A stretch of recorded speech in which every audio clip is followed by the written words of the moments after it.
You're listening to Iceland News Review, the weekly news podcast of Iceland Review. Subscribe and tune in each Friday to get the latest from our fair shores.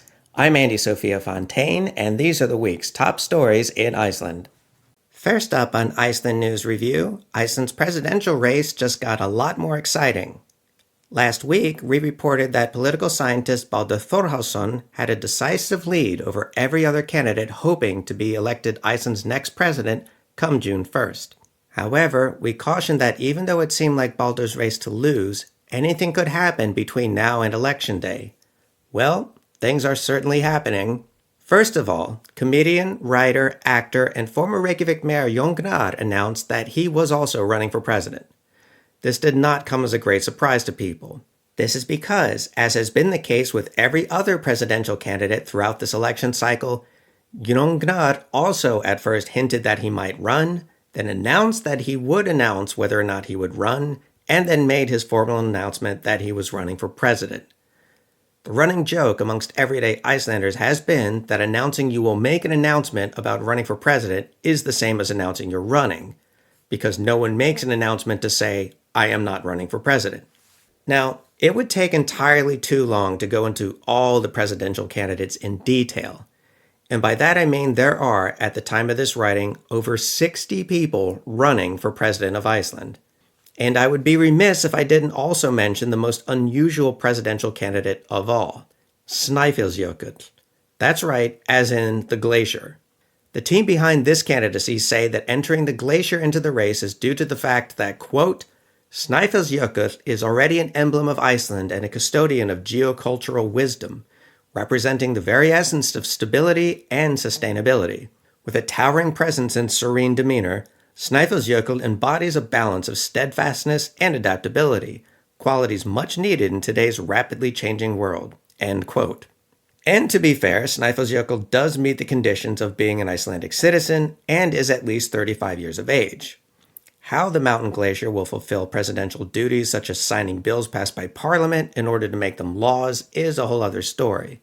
But it does liven up the election season and does raise important points about respecting the rights of our natural wonders. But one other potential candidate at the very least bears mentioning, Prime Minister Katrín Jakobsdóttir, who is also the chair of the Left-Green Party. For weeks now, there have been people speculating that she might run for president. This was at first met with suspicion. She is, as mentioned, currently the Prime Minister and the chair of the political party which leads the ruling coalition in Parliament. There is no precedent for someone in such a position running for president, and so this speculation was largely dismissed. But people kept talking about it. And then Katrín herself said that she was seriously considering it. And then she announced earlier this week that she would soon announce whether or not she was running for president, which, as we discussed, is the same as saying that she does intend to run for president. By the time you're listening to this, the formal announcement of her candidacy for president has probably already happened. This raises two questions. What will happen to the government when she runs for president? And does she have a chance? To answer the first question, Article 9 of Iceland's constitution requires that anyone who is president cannot also be member of parliament, and also states that the president also cannot be drawing a salary from any public or private institution. So she would have to vacate both the prime minister and party chair positions. It is very unlikely that there will be early parliamentary elections. Those are already scheduled for next year. It is far more likely that the current ministers would simply switch chairs, with the three parties in power, the Left Greens, the Progressives, and the Independence Party, deciding between themselves who the next prime minister should be and who would be filling other ministerial seats. In fact, informal discussions to that effect are already in progress. The reaction to all this within Parliament has been mixed. Members of the opposition have questioned Katrín's decision, with the Pirate Party in particular saying that this constitutes a vote of no confidence against her own government. Others in the opposition believe there should be early parliamentary elections, especially the Social Democrats, who are polling strongest of all. But members of the ruling coalition don't seem to be moving in that direction and are speaking more in terms of deciding who would be the next PM amongst other positions. And so to the next question, does she have a chance? A recent poll shows Baldur Thorhalsson still well in the lead at 27%. Jongnar and Katrin Jakobsdottir are tied for second at 17%. But, most interestingly of all, 21% of potential voters are still undecided. In other words, Baldur is still on track to win this presidential election, but it is much less of a sure thing than it was just a week ago. How many of those undecideds end up making their minds, and how these poll numbers will bear out come June 1st, remains to be seen. In other news, there's still an eruption going on in Reykjanes. This eruption, which began on March 16th, is now down to 2 craters from which lava is shooting up into the air. It must be emphasized that the eruption area is still very dangerous, not just for the lava, but for the potential for crevasses and sinkholes as well. Do not attempt to approach the eruption site. That being said, Civil Protection has downgraded the eruption site from the emergency phase to the alert phase.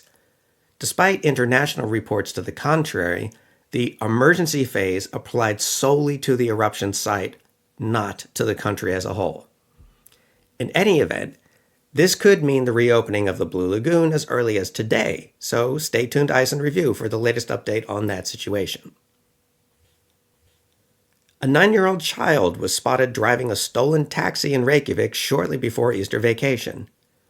Although he didn't drive very far, traveling only a few hundred meters, a passing motorist did record the child behind the wheel in a 10-second clip that went viral on Icelandic social media. Police were alerted to the child driver, and when they attempted to close in on him, he reportedly jumped out of the moving car and attempted to flee on foot.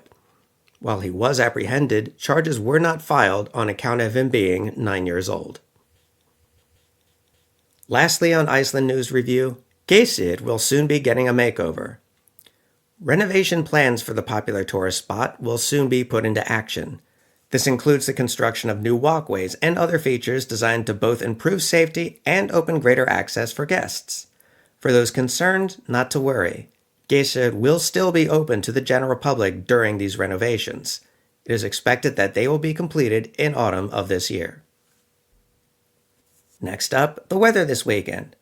On Friday, skies will be mostly cloudy with light winds, and although there will be more sun in the north, it will also be colder there than in the southern half of the country. As we move into Saturday, there will be much more sunshine for the entire country, although temperatures will drop below freezing. The Northeast may also see some light snowfall. Come Sunday, while it will get warmer in the Southwest, wind speeds will pick up considerably. There could also be a great deal more snowfall in the Northeast. High winds and large volumes of snow in mountainous areas increase the risk of avalanches, so be on alert if you're traveling through that area at that time. As for road conditions, bear in mind that all roads into the highlands are closed to regular traffic, so don't try heading up there unless you're in a glacial tour group or something similar.